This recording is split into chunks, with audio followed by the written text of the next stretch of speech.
And I'm going to explain to you what could possibly be going on over here and what this surge in Ripple potentially means.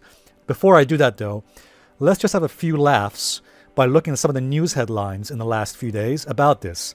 So take a look at this. Here's some of the news headlines about this price surge.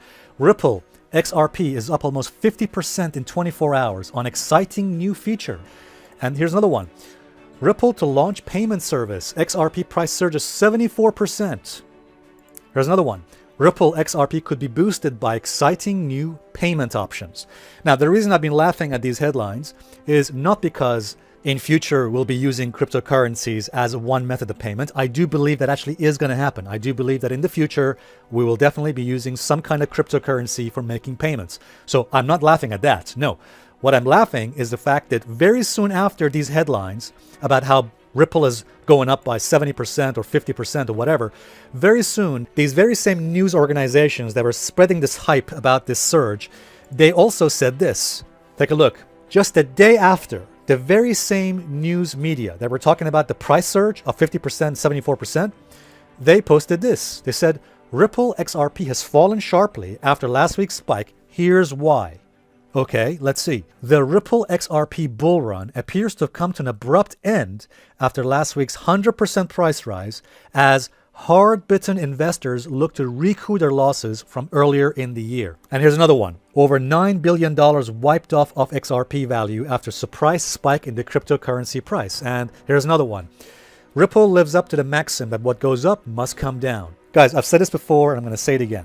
What's been happening in the last few days is a perfect example of why financial news media are the biggest pile of garbage, the biggest turd burger on the planet. Because the very same organizations that were talking about a huge surge, a huge spike in the price of Ripple and why this is going up, on the very same day provided evidence and provided reasons as to why it's going down. So let me get it straight. There are reasons for why this is going up and there are reasons for why it's going down. You see guys, I've said this before in a previous video.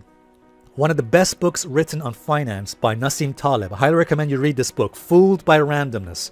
In this book, the author, Nassim Taleb, says that, look, what news organizations do, and the reason why financial news media is useless and complete pile of garbage is because they give you a whole bunch of reasons in one day as to why something's going up. And on the very same day or day after, they give you a whole bunch of other reasons as to why it's going down. Which is why I said in my previous video, if you go and watch my previous video that I posted just about 4 weeks ago, I said this, what Bitcoin insiders don't want you to know. This is the secret that insiders don't want other people to know, which is this. There are two types of information.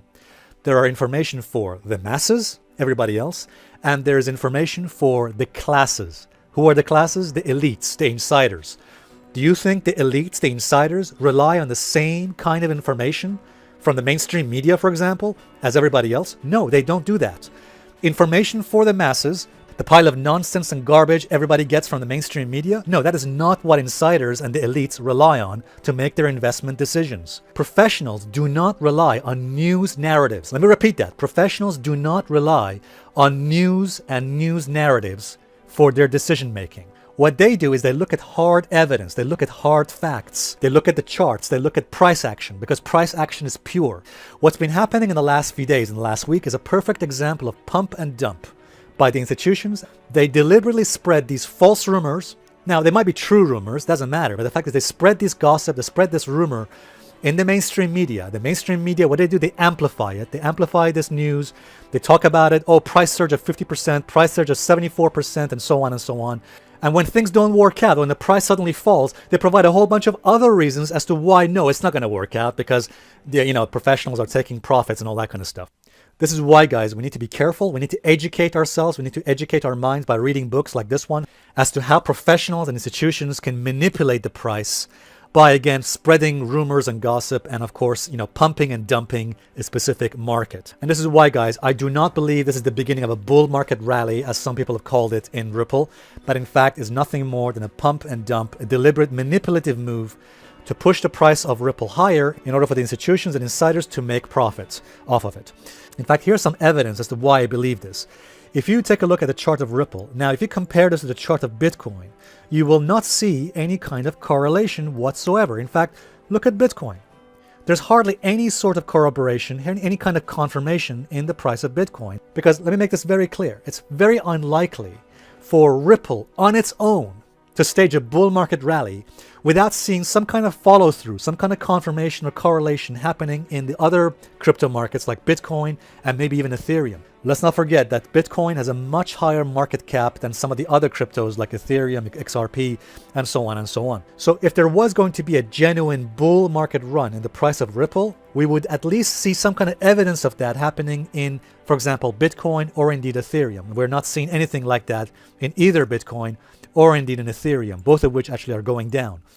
And actually, if you just go back to the chart of Ripple, here's something else I want to say here about this, which is, it is true that Ripple has broken through some important trend lines. In fact, it's broken through this important resistance level you see here.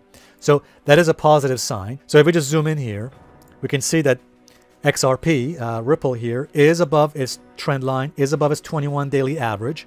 That is a positive sign. But I think, as you will see in the next few weeks, potentially, I think what is likely to happen here is that we're going to see this is nothing more than a failed rally. Indeed, a temporary pop before this finally collapses and falls back to its support level. And here's the level you want to watch. This is the level you want to pay attention to on Ripple. 40 cents, which is this level where the trend line meets the 21 daily average. If Ripple falls back below the trend line, below the 21 daily average, then this is very likely a failed rally and nothing more than a temporary pop before we see this market, before this price comes back down to reality, back to the support levels. But here's another thing. I'm going to keep an open mind. If Ripple tests this level at 40 cents, this trend line and this moving average, and then bounces off and then stages another rally here above the previous highs that it formed, above the, above the 80 cents level there, then if that happens, then very likely this is the beginning of something potentially big, potential bull run in Ripple. But do I think that's likely to happen? No, I do not. It's a possibility, but is it likely? Is it probable? No, I do not believe that.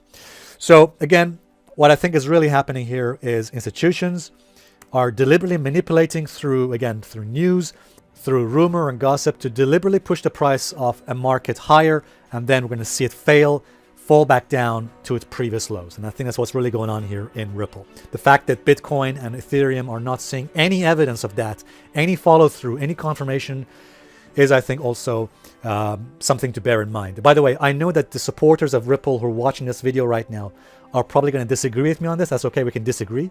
But again, we'll see in a few months where this all is going to go. All right, guys, hope this video helps. And if it has, please give it a thumbs up. And also please subscribe for future updates. Thanks a lot.